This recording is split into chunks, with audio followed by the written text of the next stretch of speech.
दक्षिण कोकणची काशी म्हणून ओळखल्या जाणाऱ्या श्री क्षेत्र कुणकेश्वराची महाशिवरात्री यात्रा 26 आणि 27 फेब्रुवारी या कालावधीमध्ये संपन्न होते।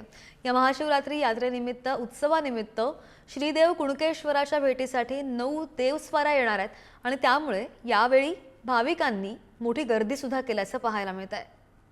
कोकणातील काशी समजलेल्या श्रीदेव कुणकेश्वर यात्रेची सुरुवात आहे ती महाशिवरात्री होणार आहे आणि याच महाशिवरात्रीमध्ये याच कुणकेश्वर मंदिरात मोठ्या संख्येने भाविक असतात, लाखो भाविक असतात आणि याच अनुषंगाने यात्रेचं नियोजन कसं आहे ते आपण जाणून घेणार आहोत। मंडळाचे जे अध्यक्ष आहेत तेली साहेब, काय सांगाल? या मंडळाचं जे नियोजन आहे खूप चांगलं असतं, लाखो भाविक येथे येतात, कसं असेल या महाशिवरात्रीचं नियोजन? नमस्कार।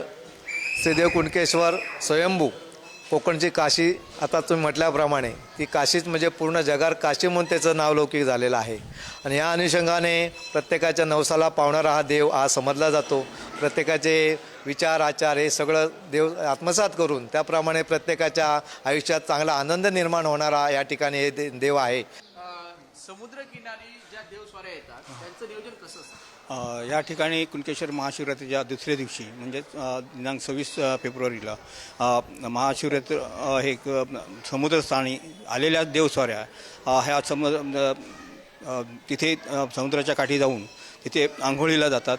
त्या ठिकाणी आलेली सर्व भक्तगण आंघोळ केल्यानंतर यावर्षी कुंभमेळा असल्यामुळे जास्तीत जास्त लाखो लोक या समुद्रा ठिकाणी त्याचं हे घेतील, तीर्थस्थानात हे पवित्र तीर्थस्थानाचा लाभ घेतील। 26 जो महाशिवरात्री यात्रेचा आहे तो उत्तम आणि चांगल्या प्रकारे आपण नियोजन केले आणि निश्चितच हा जो जत्रोत्सव आहे तो चांगल्या प्रकारे पार पडेल।